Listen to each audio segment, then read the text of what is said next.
Bonjour Régis, je vous Bonjour remercie. Isabelle. Je vous remercie sincèrement d'avoir accepté de donner votre temps à Planète Vagabonde, qui est un modeste média. En tout cas pour vous, pour la France, peut-être pour la Suisse, je m'en sors pas mal, mais vraiment je vous remercie beaucoup d'avoir accepté de me donner du temps. Ça démontre sincèrement la qualité et la dimension humaine de l'homme que vous êtes et du média que vous avez fondé, Omerta, qui, selon moi bien sûr et selon beaucoup également, propose un vrai journalisme de terrain. Régis Le Sommier, je rappelle brièvement votre parcours. Vous êtes journaliste, grand reporter et ancien directeur adjoint du magazine Paris Match. Vous êtes spécialiste des zones de conflit. Vous avez couvert pendant plus de 20 ans les grandes crises internationales de l'Irak à l'Afghanistan, en passant par la Syrie, l'Ukraine, le Liban ou encore l'Iran. Vous êtes le fondateur et le rédacteur en chef du média indépendant Omerta. Vous êtes le dernier des Mohicans à défendre un journalisme de terrain centré sur l'enquête, les angles morts géopolitiques et les réalités souvent absentes des récits médiatiques dominants. Alors pour tout cela, cher Régis, bravo, respect et merci. Donc première question, euh, vous ne vous sentez pas seul comme vrai journaliste dans le monde de la presse? Non, moi, j'ai pas du tout la prétention d'être le seul journaliste. Alors, je sais que cette expression dernier des Mohicans m'est souvent attribuée. Ok. Je pense pas être le seul à pratiquer ce journalisme qui se base sur les faits plus que sur l'opinion, ou en tout cas qui essaye, en tout cas quand on le va sur une histoire, de se débarrasser des idées préconçues et d'essayer d'aborder des choses avec le plus de clairvoyance possible, quitte à ce que les conclusions ne soient pas appréciées par tous, mais c'est pas le but. Le but, c'est Ouais. vraiment d'enquêter, de tendre un micro, de recueillir des témoignages et d'aller voir la réalité. Et je dis souvent, le problème auquel on assiste aujourd'hui, c'est pour ça que ce terme dernier des Mohicans peut apparaître, c'est que notre métier, celui que je viens de vous décrire, est souvent d'ailleurs en concurrence avec d'autres formes de journalisme. Alors, je ne sais pas si on peut les appeler du journalisme, mais quand on est sur un plateau télé, assis sur une chaise, à commenter l'actualité à travers des vidéos ou des opinions finalement,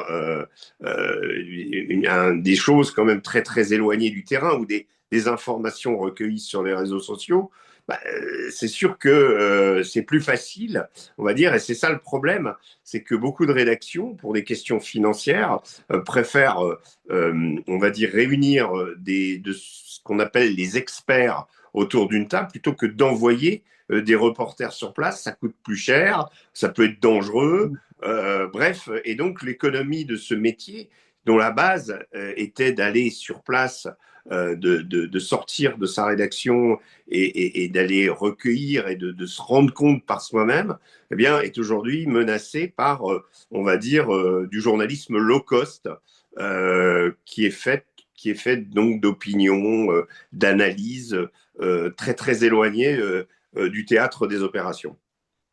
Effet de perception, comme vous dites, et, enfin, finalement, et de commentaires. Juste avant de passer au Liban, dont vous revenez, et à l'Iran, encore une question sur votre parcours. Vous qui avez longuement travaillé pour les médias dits conventionnels, comment expliquez-vous que vous soyez l'un des rares à s'être réveillé pendant votre parcours professionnel en proposant une actualité, me semble-t-il, vraiment ou sincèrement au service des citoyens? Et non pas des mises en scène politiques et médiatiques. Qu'est-ce qui a été le déclic chez vous de ce Ah, journalisme embedded, comme vous reprendre le jargon militaire, un journalisme indépendant et souverain? écoutez, déjà quand j'étais à Paris Match, je tentais modestement aussi d'appliquer ces principes et de comment et d'y être fidèle. C'était pas toujours facile, je vous l'avoue, parce que les grands titres, et c'est pas uniquement le propre de Paris Match, mais de bien d'autres médias appartiennent à des gens qui ont des patrons d'entreprise, qui ont des liens avec l'État. Et en fonction de ces liens, eh bien, on ne peut pas tout dire. On est obligé parfois obligé parce que menacé, ça peut arriver. Et donc, il s'exerce sur la presse mainstream, moins sur les réseaux sociaux et moins sur les médias dits alternatifs, une pression, on va dire, d'ordre économique liée, on va dire, à l'architecture politico-journalistique du pays. Et ça, pour moi, avoir quitté Paris Match, dont j'ai été licencié d'ailleurs, hein, il faut le préciser, après 27 ans de bons et loyaux services, après avoir quitté Paris Match, ça a été comme une libération, je vais vous dire, de ne plus avoir ces contraintes exercées par l'Élysée, exercées par mais d'autres ministères aussi, hein, quand il s'agissait d'aller en Afrique couvrir l'opération Barkhane. Je peux vous raconter que les pressions de la part des militaires français, elles sont énormes. C'est l'armée que j'ai accompagnée, dans lequel j'ai subi, mais c'est normal parce que, enfin c'est normal, non, c'est pas normal, mais disons que ça s'explique par le fait que je représentais un média français d'importance qui s'appelait Paris Match, et la tentation de contrôle de ce qui allait être publié était totale. Et je n'ai pas eu ça avec aucune autre armée au monde.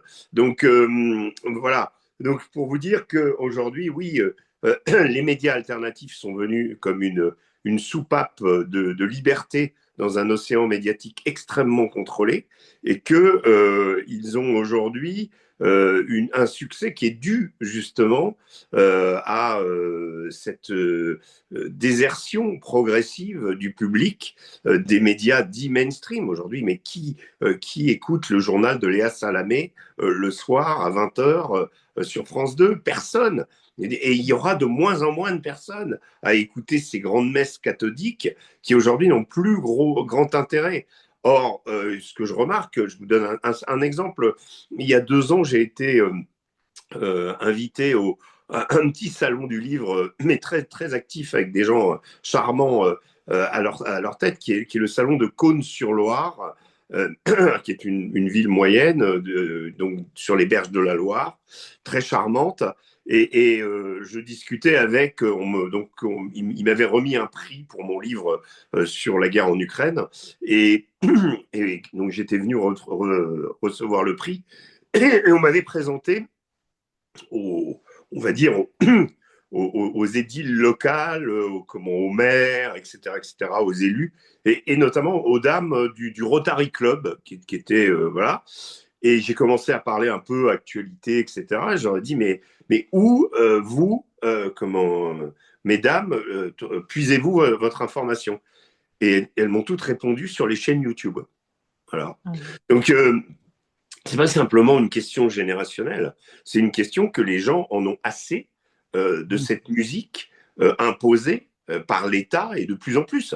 Parce que quand on parle de notion d'extrême centre aujourd'hui, il y a une tentation réelle de la part. Je pense que c'est plus sensible encore depuis qu'Emmanuel Macron est au pouvoir que ça ne l'était à l'époque de François Hollande. Je vais vous dire, je n'ai pas beaucoup de sympathie personnelle au niveau conviction vis-à-vis de François Hollande, mais je reconnais un mérite, ayant été à Paris Match, donc directement sous on va dire, sous la coupe de l'Élysée. François Hollande est peut-être un des présidents qui intervient le moins dans les médias. Et donc ça, je lui en sais grâce. Mais ce n'est pas du tout le cas avec Emmanuel Macron, comme ce n'était pas du tout le cas avec Nicolas Sarkozy avant. Donc voilà, voilà un petit peu des choses que moi dont je peux témoigner. Et aujourd'hui, ce que je remarque, c'est que les gens que je rencontre dans les salons du livre, quand je fais des conférences un peu partout en France, sont de plus en plus, et quelle que soit la génération, aujourd'hui vont chercher leurs infos dans les chaînes alternatives, dans ces médias nouveaux. Ils ne sont pas tous parfaits, mais qui sont souvent d'ailleurs victimes de leur succès. Je prends pour exemple le média Toxin, qui fait une matinale dont l'audience est supérieure sur cette tranche horaire à celle de France 24. C'est quand même intéressant parce que vous avez 4-5 personnes dans un petit appartement à Paris qui produit cette matinale, qui fait plus d'audience qu'une chaîne comme France 24. Et je vous laisse imaginer le nombre de personnes qui sont employées sur France 24, d'ailleurs, avec votre argent et le mien. Et vous-même, d'ailleurs, vous cartonnez, hein, vous êtes bientôt à 500 000 abonnés. Ça se passe bien À plus, pour on Omerta? est à 565 000 abonnés. Et Voilà. donc, ça se passe bien pour vous, hein. Vous êtes un média par souscription, Oui, mais il y a quand même pas mal de contenu en accès libre. Donc, vous êtes oui. plutôt content aussi de la percée spectaculaire d'Omerta. Il y a aussi, oui, tout à fait. Il y a aussi le magazine que nous avons en kiosque, qui est un trimestriel que nous avons lancé et dont l'économie n'est pas, on va dire, florissante, mais qui nous permet aussi de s'exprimer. Et moi, particulièrement, j'aime beaucoup, j'apprécie le fait d'être resté, d'avoir gardé un pied dans la presse papier, puisque ce sont mes amours premières. Et donc là, oui, la chaîne YouTube marche très, très bien. L'abonnement à la plateforme Omerta aussi. C'est là où on peut y voir nos documentaires, nos réalisations, etc., etc. Et donc oui, on est aussi, voilà, on n'a pas des moyens déments, mais en arrivant à les, en rationalisant les coûts, eh bien, on arrive à se rendre au Liban, en Ukraine, en Iran, etc., en Afghanistan. On a fait des reportages sur tous ces pays et dans l'actualité qui nous concerne aujourd'hui en particulier. Alors justement, venons-en au Liban et à l'Iran. Vous revenez d'un reportage au sud Liban. Qu'avez-vous vu sur le terrain que les images télévisées occidentales ne nous montrent pas ou presque jamais? Écoutez, ce qui est surtout intéressant dans ce type de reportage, c'est d'être immergé au sein de la population grâce au suivi des humanitaires. En fait, on a suivi des équipes de trois organismes humanitaires qui travaillent au sud Liban. Et d'aller ravitailler les villages, ou en tout cas apporter des soins, prodiguer des soins dans des villages isolés chrétiens pour la plupart, mais pas exclusivement, vous permet de comprendre, à mon avis, c'est vraiment la méthode idéale pour comprendre aujourd'hui ce qui se passe dans le pays. Avec ce grignotage progressif opéré par l'armée israélienne du sud Liban, la destruction d'un certain nombre de villages, la menace permanente des frappes et les combats qui ont lieu quotidiennement avec le Hezbollah dans des zones où il y a encore beaucoup de civils et beaucoup de personnes qui tous les jours sont atteintes. En plus de ça, vous avez la question des réfugiés qui évidemment est concomitante à ces combats et qui pose un énorme problème dans le pays puisque environ 1,5 million, alors peut-être on est plus revenu, on va dire, autour d'1 million aujourd'hui de Libanais sont sur les routes. Faut considérer qu'il y avait aussi déjà 1 million de Syriens réfugiés dans le pays en plus, et que donc 1 million de Libanais sur les routes sur une population de 5 millions d'habitants. C'est un peu comme si, à l'échelle de la France, vous aviez 15 millions de personnes du Sud qui remontaient vers le Nord à pied, en voiture, par tous les moyens possibles, et qui dormaient dans leur voiture sur les bords des avenues à Paris. C'est un peu, ça serait un choc aussi important, en sachant qu'au Liban, où les choses sont extrêmement confessionnelles et que l'héritage de la guerre civile est encore extrêmement sensible, avec une territorialité des différentes communautés, eh bien, la présence, on va dire, longue, à moyen terme et à long terme, d'une autre communauté sur le territoire d'une communauté ou d'un groupe, on va dire, ethno-religieux, pourrait provoquer justement le retour de cette guerre civile. Donc c'est un pays où les tensions sont exacerbées au possible et où à tout moment, effectivement, cette guerre civile pourrait redémarrer. Donc c'est un océan de misère que j'ai vu au sud Liban, avec des gens, des humanitaires absolument incroyables qui se démènent au milieu de tout ça pour essayer, comme ils le disent eux-mêmes, d'être la goutte d'eau dans cet océan, mais de pouvoir à leur niveau apporter et faire du bien aux gens. des humanitaires locaux, n'est-ce pas? Plutôt des Alors humanitaires oui, libanais. humanitaires locaux qui travaillent avec. Nous, on a travaillé essentiellement avec SOS Chrétiens d'Orient, donc qui est un groupe implanté dans beaucoup de pays au Moyen-Orient et en particulier au Liban depuis de nombreuses années. Et on a travaillé avec Al Tarawek, qui est une association d'aide aux chrétiens, mais pas que. Là, pour le coup, à Tripoli dans le nord. Et sinon, le désert est fertile, qui est une autre association qui, elle, est directement liée au ministère de la Santé libanais. Voilà, ça, c'était pour le Sud. Donc, voilà, c'est le principe globalement. Ils opèrent trois choses. Ils font ce qu'on appelle des cliniques mobiles, parce que la plupart des villages du Sud en particulier, les personnes qui sont isolées, les villages étant eux-mêmes isolés, personnes isolées dans les villages sont souvent des personnes âgées. Il faut s'imaginer, se rendre compte que quand il n'y a plus la classe possible, c'est-à-dire quand il n'y a plus d'école, les parents d'élèves s'en vont avec leurs enfants. Ils vont ailleurs, ils ne restent pas. Et donc, qu'est-ce qui reste dans les villages? Essentiellement des personnes âgées, soit parce qu'elles sont viscéralement attachées à leur village et qu'elles ne veulent pas en partir, soit parce qu'elles n'ont pas les moyens d'en partir. Et là, c'est là où le travail des humanitaires est absolument indispensable. C'est surtout sur la question des médicaments. Donc les cliniques mobiles visent justement à refaire les prescriptions, à fournir ces médicaments qui souvent d'ailleurs coûtent cher alors que les personnes ont des revenus extrêmement modestes. C'est des médicaments contre le diabète, contre le cœur, les problèmes cardiaques, etc., etc. Et donc, on vient fournir à ces personnes leurs médicaments. Et ça, c'est absolument indispensable. Les autres aspects, c'est faire ce qu'on appelle des donations, c'est-à-dire changer le four d'une personne qui est toute seule, isolée, dont le four vient de tomber en panne, eh bien, on lui remplace son four. Ça, c'est le travail des volontaires. Hein. C'est des jeunes de 18 à, on va dire, à 35, 40 ans qui acceptent de donner une partie de leur vie, quelques années parfois, quelques mois parfois, pour venir aider ces gens. Donc, donation, c'est-à-dire, mais avant la donation, il y a ce qu'on appelle l'évaluation et on va chez les familles pour établir les besoins de telle ou telle famille déjà signalée donc comme étant nécessiteuse et on établit et là on se rend compte du véritable drame humain et de la paupérisation de la population au Liban. C'est terrible. C'est la moitié de la population qui est dans un état critique aujourd'hui, bien au-delà du simple conflit. C'est-à-dire qu'il y a le conflit, mais il y a aussi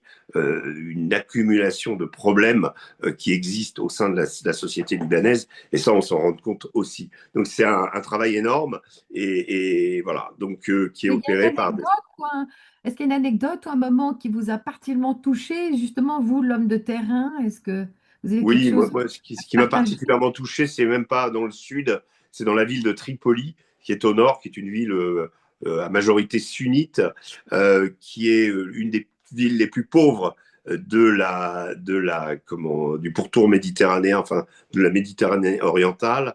Et on est allé chez une famille pour évaluer en fait une aide les volontaires des SOS Chrétiens d'Orient se proposent de fournir à cette famille. Et c'est un père, une mère, dont les autres enfants sont dans la vie active, ils sont partis, et il leur reste à leur charge leur fille, qui s'appelle Suzy, qui est bipolaire et qui a des problèmes de schizophrénie, donc un cas très très grave, et les parents n'ont plus les moyens. Le père est menuisier, il gagne 400 $ par mois, il n'a pas les moyens de payer les médicaments de sa fille. Voilà. Donc, on se rend compte de ça, on fait l'évaluation et on se dit, ben voilà, on comprend ce qui se passe. Et le problème de la fille, c'est que euh, la mère se proposait de la mettre dans un institut Oui. à Beyrouth.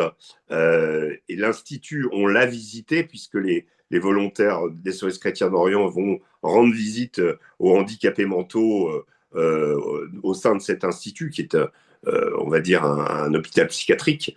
Et donc, quand on a vu, nous, l'hôpital psychiatrique, parce qu'on on s'est retrouvé dans cette famille, on a dit aux parents, non, non, Faut vraiment que vous fassiez tout pour garder votre fille, qu'elle finisse pas dans l'hôpital psychiatrique, parce que vous imaginez un hôpital psychiatrique au Liban, c'est quand même quelque chose d'extrêmement dur, et donc même Dans un partout, Liban hein, en guerre, oui, dans dans un un Liban Liban en guerre. en Donc guerre, ouais. l'idée, c'était de leur dire non, faites tout ce que vous pouvez, mais gardez votre fille avec vous, qu'elle ne termine pas là-bas. Voilà. Donc Ouais. ça, c'était très, très émouvant. C'était des moments, on en a eu plusieurs, hein. On en a eu aussi au sud avec des vieilles dames, c'est souvent tragique, qui ont perdu une partie de leur famille dans les combats. Et une vieille dame, alors ça, c'est dans le premier documentaire, parce que j'ai fait deux reportages au Liban depuis le début de la guerre. Et au début de la guerre, quand il y avait d'énormes frappes, en particulier sur Beyrouth, on est allé à Saïda, qui est une ville près à une soixantaine de kilomètres au sud de Beyrouth. Et on a rencontré cette vieille dame. Ce qui était son témoignage était très étonnant. Et quand elle s'est rendue compte qu'on était français, son visage s'est illuminé. Et elle nous a dit, si, elle nous a dit, est-ce que Jacques Chirac va nous aider? Oh, Ça m'a paru extrêmement oh, rigolo sur le coup, mais ça veut dire ouais, quoi? Fondamentalement, ça veut dire qu'aucun président français n'a imprimé dans l'esprit de c'est ces ça. gens depuis Jacques Chirac. Donc ça veut dire que cette mission que la France pouvait avoir vis-à-vis du Liban, du grand frère, bah, aujourd'hui, elle est quand même très très lointaine, cette Ouais, mission. ouais. Et on se rend compte que voilà, si les gens se souviennent de Chirac, d'abord, c'est pas un hasard, mais s'ils se souviennent de Chirac, c'est parce que les autres après n'ont pas fait le job aussi. Voilà. Vous avez couvert de nombreux conflits.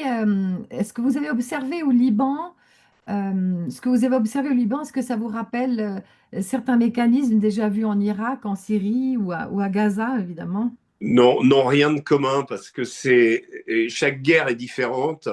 Celle d'Ukraine est plus, on va dire, est une guerre de haute intensité, contrairement à toutes les autres guerres que j'ai vécues, même si les combats auxquels j'ai assisté à Mossoul entre l'armée irakienne et l'État islamique étaient eux aussi de haute intensité, mais si vous voulez, c'était ponctuellement pour la reprise d'une ville. Ce qui se passe en Ukraine, c'est 4 ans de combat avec un front type Première Guerre mondiale, voilà.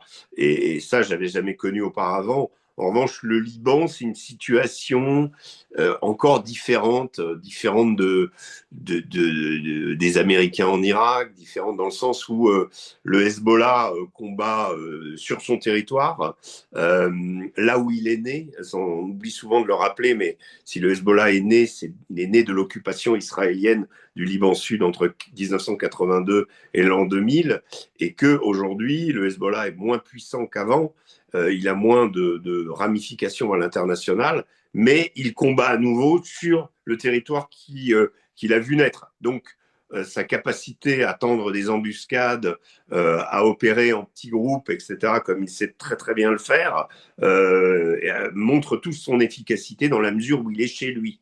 Mais ça veut dire chez lui, ça veut dire que les frappes israéliennes qui visent le Hezbollah, évidemment, provoquent des dégâts dans des zones où vous avez des docteurs, des supermarchés, des maisons de thé, etc. Et énormément de civils dans ces zones. Hein. C'est des zones chiites, chrétiennes, druzes, et qu'aucun village n'est épargné. Et évidemment, le Hezbollah, et j'ai pu le constater, utilise les villages chrétiens pour stocker des armes, pour sa communication, etc.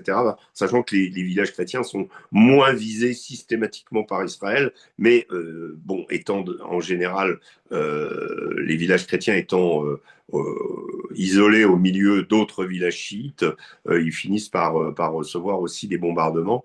Voilà, donc c'est une situation compliquée avec un pays qui progresse, qui détruit tout sur son passage pour essayer de constituer une sorte de zone tampon. Donc ça, c'est extrêmement gênant de constater qu'une partie de l'armée israélienne n'est pas là pour combattre, mais pour Ah, détruire. c'est ça. Jusqu'où ça va aller? Est-ce que les Israéliens, les hommes du Hezbollah en ce moment infligent des pertes assez importantes aux Israéliens, notamment grâce à l'usage surprise, on va dire, de drones à fibre optique indétectable par l'armée israélienne et qui cause beaucoup de problèmes, notamment sur les arrières, et qui démoralise l'armée israélienne. Donc, est-ce que l'armée israélienne va faire comme elle fait d'habitude, c'est-à-dire après ces combats, elle se retire. Tout est ouvert encore, mais en tout cas, c'est une situation très très compliquée. Est-ce que, Régis, vous avez observé une forme de lassitude? Alors, je prends évidemment mes désirs pour une réalité, mais est-ce que vous avez pu observer une forme de lassitude auprès des soldats de Tsahal, cette jeunesse Mmh. euh, militaire qui se dit, qui commence à peut-être à réfléchir et de se dire, mais à quoi bon ces guerres sans fin, ces guerres vaines? Mais finalement, pour qui est-ce qu'on se bat? Est-ce qu'il n'y a pas vous qui êtes sur le terrain depuis si longtemps, vous observez pas une forme de douce désertion à dose homéopathique? Est-ce qu'on peut espérer qu'il y a aussi un éveil du côté de la jeunesse militaire israélienne? Alors, la société israélienne s'est extrêmement radicalisée depuis le 7 octobre, donc ce serait difficile de dire que non, qu'elle va dans ce sens. Maintenant, ça reste une démocratie et donc comment les gens sont souvent assez libres de s'exprimer et s'expriment d'ailleurs sur ces sujets. Ce qui est intéressant, c'est la presse israélienne qui est beaucoup plus libre d'ailleurs que la nôtre, et Ouais. en particulier sur ces sujets. Mais actuellement, non, c'est le problème. Le problème qu'a Tsahal, c'est qu'elle n'a pas assez d'hommes. Tsahal est déployé donc autour de Gaza, en Syrie, au Liban. Il y a donc les activités aériennes en Iran, et tout ça, évidemment, a tendance à étirer l'armée qui ne peut pas combler tous les besoins. Et donc, il y a un vrai problème d'effectifs actuellement. Et pour ce qui est du moral, ben oui, c'est sûr que mener ces guerres constamment, moi j'en ai parlé, j'ai fait un débat récemment avec l'humanitaire Ronnie Broman, donc, qui lui Ah est ouais. israélien et bon, très critique vis-à-vis de Netanyahou et de gauche, mais qui a vécu en Israël et qui me disait que depuis qu'il est tout petit, il entend toujours parler de oui, on va intervenir pour mettre un terme, régler le problème du terrorisme. Et qu'en fait, à chaque fois, si on règle le problème du terrorisme, en fait, on règle rien. Et ça recommence la fois d'après. Au début, c'était les Palestiniens. Maintenant, c'est le Hezbollah, le Hamas, etc. Enfin, l'OLP au L'Iran. début. Et il me dit, dans toute ma vie, j'ai toujours connu cette fameuse phrase, il faut régler définitivement le problème. Et en fait, rien n'est réglé Sans quand. traiter le mal, sans traiter le mal, sans traiter la Bah, racine du problème oui. qui n'est peut-être pas Non, mais la racine, elle peut être que diplomatique, elle peut pas être. Enfin, je veux dire, il y a un Bien moment, évidemment. il faut faire des concessions. Et comme quand on est avec des leaders qui sont pas capables de faire des concessions, on le voit avec Netanyahou, mais on le voit aussi avec Trump sur l'Iran.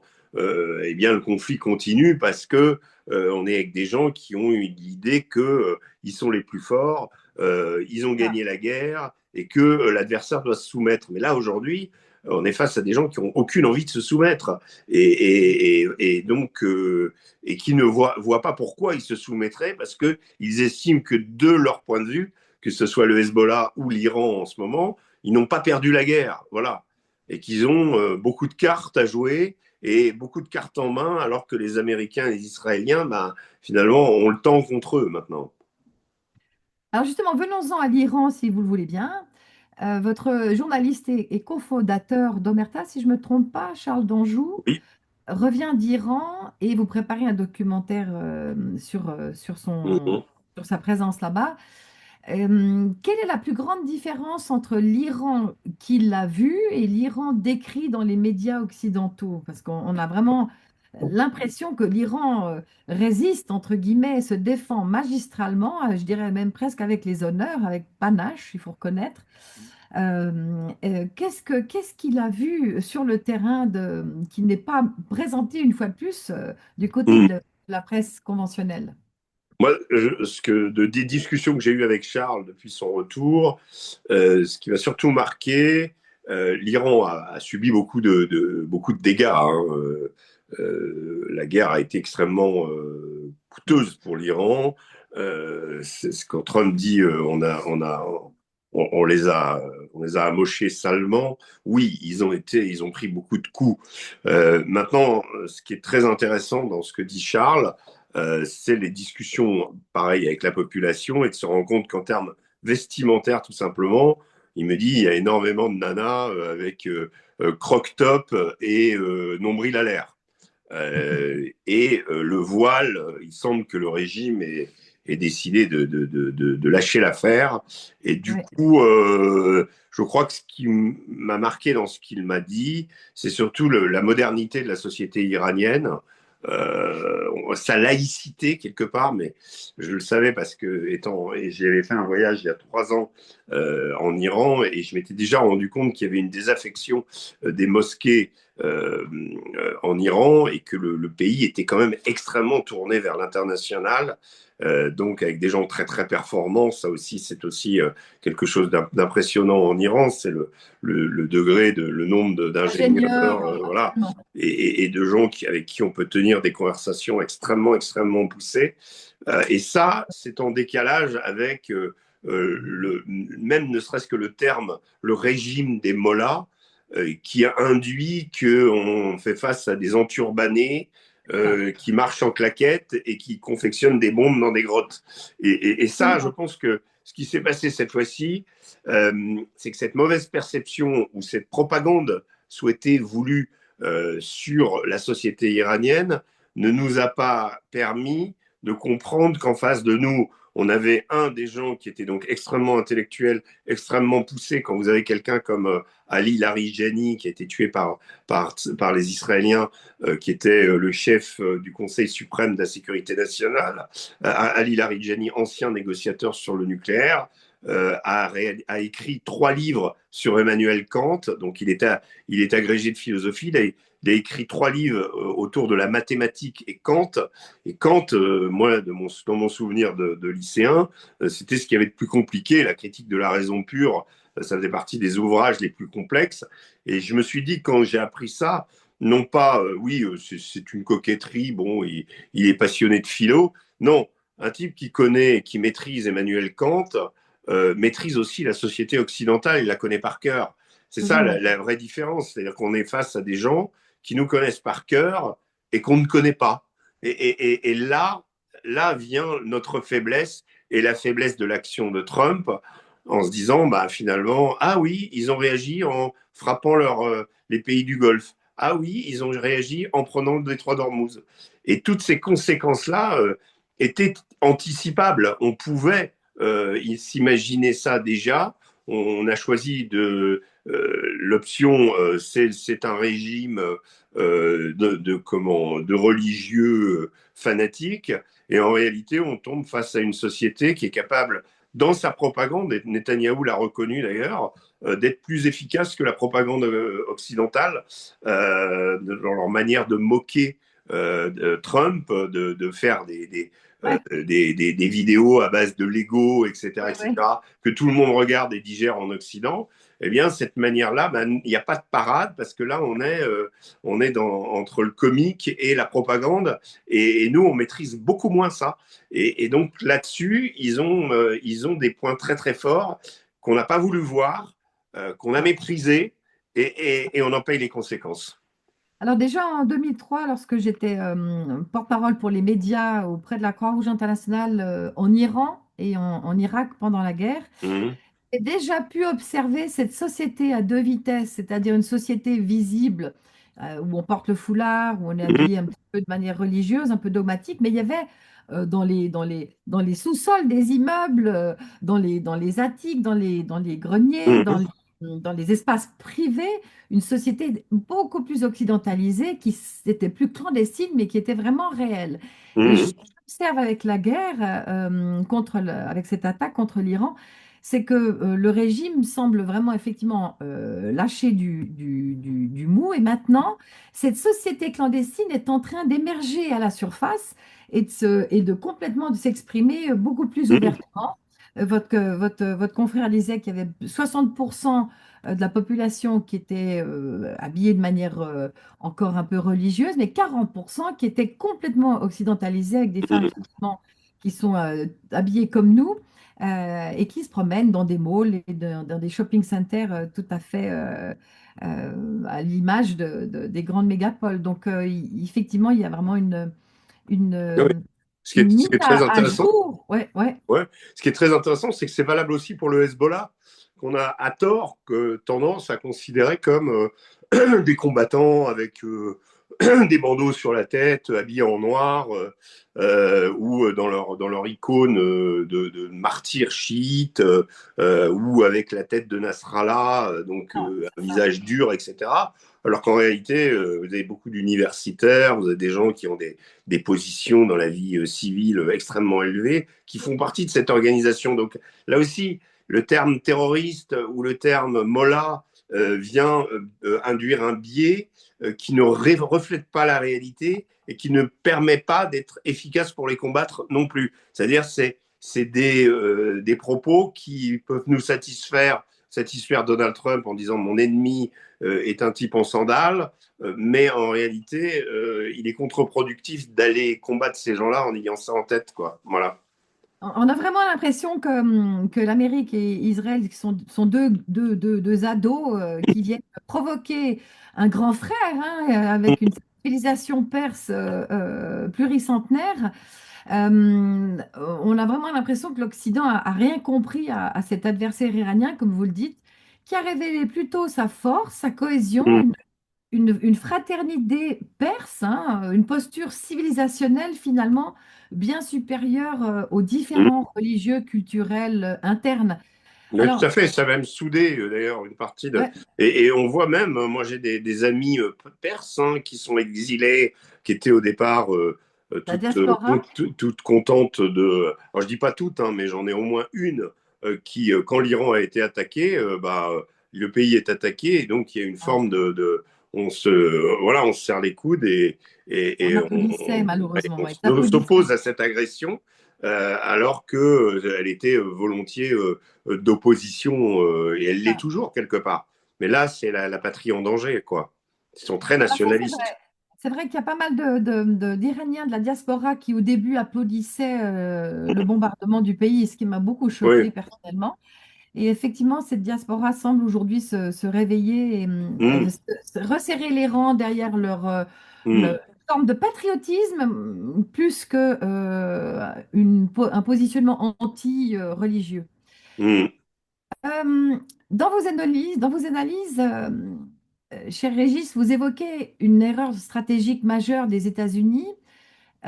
Est-ce que Donald Trump a réveillé une puissance régionale qu'il croyait pouvoir intimider? Est-ce qu'au fond, il n'a pas renforcé cette mmh. puissance et rebrassé les cartes en sa défaveur?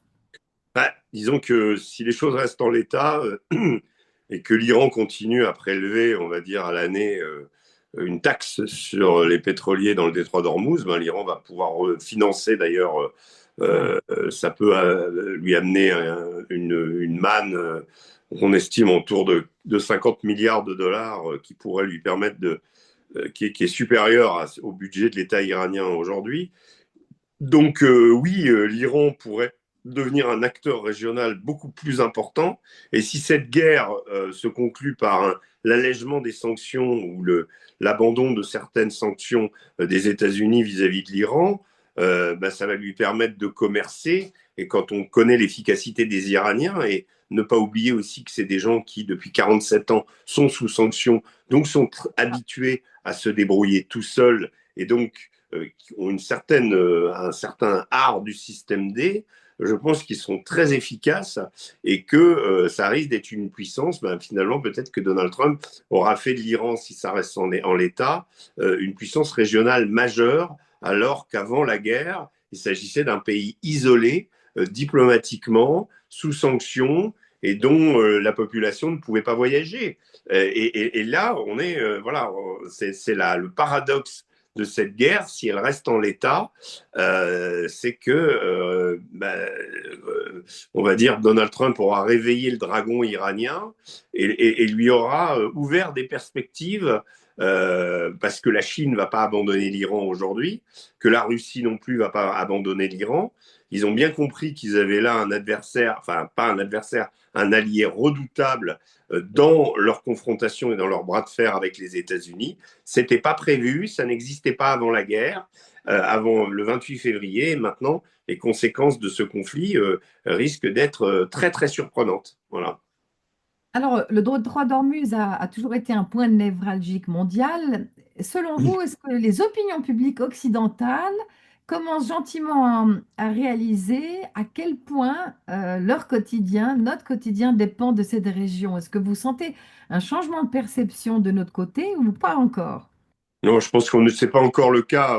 On a que quelques semaines, Ouais. voire un mois et demi comment, de difficultés à la pompe, parce que c'est vraiment là où on voit l'impact. Maintenant, si les choses au niveau des matières premières, au niveau d'un certain nombre de denrées commencent à se faire sentir, là, oui, on aura un impact. Et surtout si la guerre recommence avec destruction des infrastructures gazières et pétrolières des pays de la région, là, oui, on risque de le sentir beaucoup plus. Et la France, le gouvernement français est très sourcilleux à la perspective de la réouverture d'un mouvement type gilet jaune, parce que quand vous avez un diesel qui est à plus de Ah oui. 2 euros 20, bah, ceux qui payent les pots cassés le plus, ce sont les artisans, ceux qui ont besoin de leurs camionnettes, ceux qui n'ont pas, qui sont pas extrêmement fortunés. Et c'est typique la démographie des Gilets jaunes. Et ça pourrait revenir. Et n'oublions pas que l'affaire des Gilets jaunes a démarré sur une question d'augmentation du diesel, précisément. Alors, Voilà. l'Iran semble aujourd'hui se rapprocher des BRICS, hein, de la Russie à la Chine. Est-ce que, selon vous, on assiste à un nouvel ordre mondial anti-occidental? Oui, il existait déjà ce nouvel Ouais, ordre. Je c'est ça. pense il a été d'abord il a grandi progressivement. On l'a maintenu nous. On a choisi de l'ignorer pendant longtemps et puis bon, il a progressivement commencé on va dire à poser ses bases. Puis il y a eu deux événements qui ont été, à mon sens, la guerre en Ukraine, où la tectonique des plaques a changé, où la position vis-à-vis de l'Ukraine et vis-à-vis de la Russie a recréé, on va dire, un ordre mondial différent, articulé autour des BRICS. Et puis la guerre en Iran, pour moi, est la première guerre des BRICS en réalité.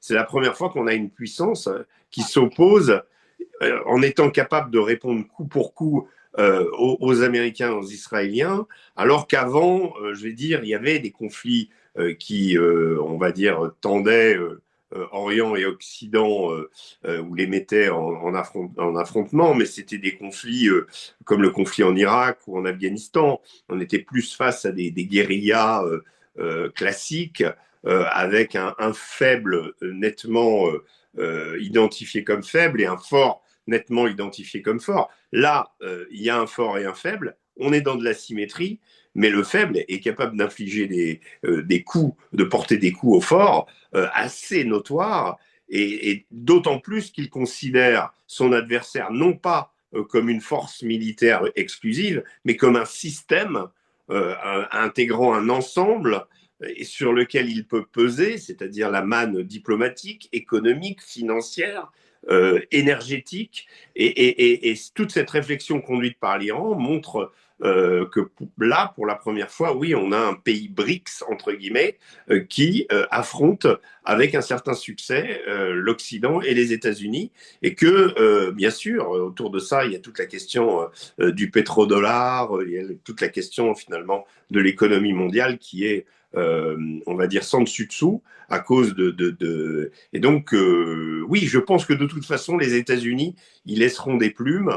Ils font d'ailleurs, et Donald Trump fait ce type de guerre parce qu'il a conscience du déclin américain dans le monde.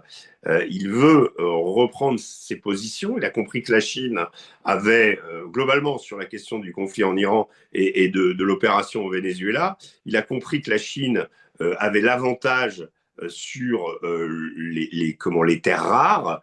Donc, il va jeter son dévolu sur le Groenland. Il va essayer de rattraper un peu ce retard, mais il est considérable. La Chine la Chine possède 80-85% des terres rares mondiales et les États-Unis sont obligés de contracter un certain nombre de minéraux et de se les fournir auprès des Chinois. Donc, qu'est-ce que fait Donald Trump? Il essaye d'attaquer la Chine au niveau de son talon d'Achille, qui est l'approvisionnement en hydrocarbures. La Chine étant, je crois, le 5 ou sixième producteur de pétrole au monde, mais Et sur ce coup-là, il y arrive, hein. la production chinoise ne permet pas de combler les besoins de l'économie chinoise. Donc, il est obligé de se fournir auprès de pays comme l'Iran, comme le Venezuela. Et Donald Trump veut mettre la main sur ces pétroles pour justement concurrencer la Chine et rétablir une forme de rapport de force. Est-ce qu'on peut dire justement que sur ce coup-là, malheureusement, les États-Unis arrivent à affaiblir leur adversaire chinois par cette guerre, par procuration à travers l'Iran? C'est l'objectif du blocus, c'est l'objectif. Alors tout ça va se régler à mon avis. Enfin, en tout cas, on va voir des choses changer, je pense, quand là du 13 au 15 mai, donc dans quelques jours, Donald Trump sera présent en Chine pour discuter avec Xi Jinping. Je pense que des choses vont se Ah ouais. passer. Et donc voilà, ça va être une sorte à mon avis, ils vont très bien s'entendre, mais il y a quand même des enjeux assez solides. Et il y a justement cette grande guerre mondiale, économique mondiale, à laquelle Donald Trump croit beaucoup, contre la Chine, qui est ce qui l'obsède principalement, c'est ça. Tout le reste, son C'est amitié une avec Poutine, spéculation.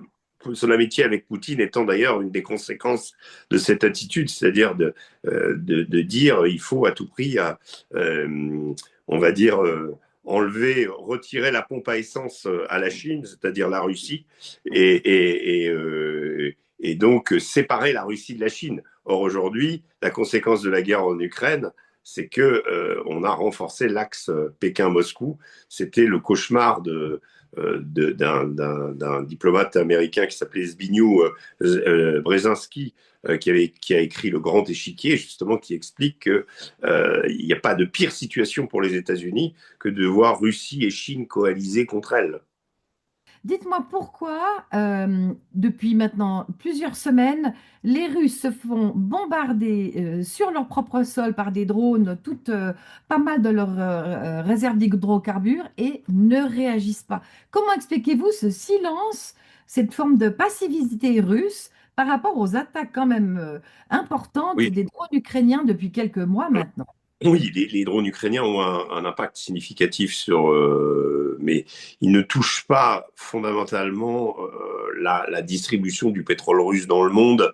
La Russie étant trop grande, il y a un impact, mais il n'est pas aussi important qu'on pourrait le penser. Et la Russie aujourd'hui est dans une situation, grâce à la guerre en Iran, extrêmement favorable où le prix du baril étant pour une durée durable au-delà des 100 dollars, c'est la Russie, ce qui n'était pas le cas avant le 28 février, où là le baril était autour de 60. En ayant pris les champs de pétrole du Venezuela, Donald Trump pouvait espérer le faire descendre encore autour de 50, c'est-à-dire asphyxier la Russie dans sa manne financière principale. Or aujourd'hui, avec la Russie avait tablé un budget avec un pétrole autour de 50 à 60 dollars. Aujourd'hui, il est à 100. Donc imaginez que la Russie peut largement financer sa guerre en Ukraine et effectivement les piqûres de moustiques que lui inflige l'Ukraine avec ses attaques de drones peuvent perturber, mais pas de façon significative. Et d'ailleurs, on dit en sous-main que, bon, discrètement, les Alliés ont quand même signifié à Volodymyr Zelensky de lâcher un peu la bride sur ces attaques dans ce contexte de pénurie possible de pétrole au niveau mondial, dans ce contexte de blocus d'Ormuz. Il faut bien trouver le pétrole quelque part, et le pétrole, il n'y a pas 36 solutions. Si l'Arabie saoudite ne peut plus produire autant, si les Émirats sont contingencés, si le Qatar peut plus approvisionner en gaz, ben, il n'y a pas beaucoup d'autres acteurs dans le monde, et la Russie est évidemment comme je dis, la station-service du monde. Pour conclure par une note positive, après l'attaque, l'occidental en Irak, en Hum, Libye, en Afghanistan, en Syrie, en hum. Europe finalement, en Ukraine. Que reste-t-il encore de grand et d'inspirant en Occident, cher Régis? Qu'est-ce qu'on peut encore, de quelle manière pouvons-nous encore aujourd'hui inspirer les autres pays du monde? Que Moi, vous reste-t-il? savez, je vais pas détailler tout ce qui nous reste. Ouais. On a encore beaucoup de cordes à notre arc et on est encore capable Simplement, il faut qu'on ait des chefs qui soient dignes de ce que nous représentons, ce qui n'est pas le cas actuellement. Moi, Ah, ce que je vois dans le monde, c'est que la France imprime toujours dans la tête des gens. Elle provoque toujours, dès qu'on évoque Paris, une espèce d'étincelle dans le regard de gens qui n'y sont jamais allés mais qui en ont toujours entendu parler. On ose leur dire la gestion de Madame Hidalgo de notre chère capitale, mais bon, qu'il l'a fait quand même, qu'il l'a rendue nettement moins clinquante qu'elle était à une époque. Mais je pense que tout simplement, il faut d'abord ne pas avoir peur d'affirmer nos valeurs. Quand j'entends Emmanuel Macron nous expliquer que oui, l'avenir du français se trouve sur le bassin du Congo et pas sur les quais de Seine, très bien. Euh, mais plutôt que de dire c'est pas les Congolais qui vont venir nous apprendre le français à nos enfants, il faut de même de dire que l'arabe est la deuxième langue la plus parlée en France, c'est très bien, mais il faut aussi défendre le français en France et défendre les Français. Parce que ces constats-là, ils sont réels, ils sont réalistes, mais quand on a quelqu'un qui finalement, pour l'avenir du français ou le fait que l'arabe devienne la deuxième langue en France, bah, c'est quelque chose qui trouve ça normal et qui se place dans une stratégie de grand remplacement, c'est pas possible. Et ce n'est pas en étant comme ça qu'on sera respecté des autres. On est toujours respecté. Moi, j'ai remarqué à mon humble niveau à l'étranger quand on affirme être français. Les gens qui s'adressent à vous n'ont pas envie d'avoir un type qui leur dit oh mais tu sais moi la France je m'en fous oh mais tu sais le patriotisme pour moi c'est une valeur du passé tu sais moi je j'ai pas de croyance je suis athée si vous dites ça dans la plupart des pays du monde on va vous regarder comme quelqu'un d'inintéressant. En revanche, si vous montrez, on va dire, vos couleurs et si vous montrez votre foi, on vous respectera. Moi, j'ai absolument. toujours eu, je me souviens de discussions incroyables avec mes fixeurs chiites ou sunnites en Irak ou en Afghanistan. Ils me définissaient comme étant chrétien et me respectaient parce que j'étais chrétien. Et quand je revenais à la maison, très souvent à Noël ou à Pâques, j'avais un petit mot, un petit email. Bonne fête de Pâques, bonne fête de Noël, joyeux Noël à toi et à ta famille, de la part de fixeurs chiites qui n'ont rien à voir avec ma religion. C'est ça le vrai constat. Et le vrai constat, ce n'est pas en mettant son drapeau dans la poche, en essayant de jouer au Mm. citoyen universel, que ça va fonctionner. Et malheureusement, la philosophie d'Emmanuel Macron, c'est de ça qu'il faut se dépêtrer le plus rapidement possible. Et il faut revenir enfin avec des leaders qui sont fiers de ce qu'ils ont, de ce qu'il y a dans nos pays et qui veulent le montrer au monde et non pas le cacher et nous expliquer que dans quelques années, on ne parlera plus en français que dans le bassin du Congo. Quoi. Voilà. Et je dis ça pour être allé au Congo l'été dernier. Donc, et je salue d'ailleurs les Congolais que j'ai rencontrés et qui effectivement défendent le français et continuent à le parler. Voilà. Merci, merci, cher Régis, Merci Isabelle. Merci. merci de nous avoir consacré du temps et de nous ramener à des valeurs de transcendance aussi, à des Mm. valeurs fortes d'enracinement avec notre histoire et notre culture. Et je vous remercie infiniment du travail fabuleux que vous faites. Alors, à Merci très, très Isabelle. bientôt. À Merci. bientôt. À Au revoir. bientôt.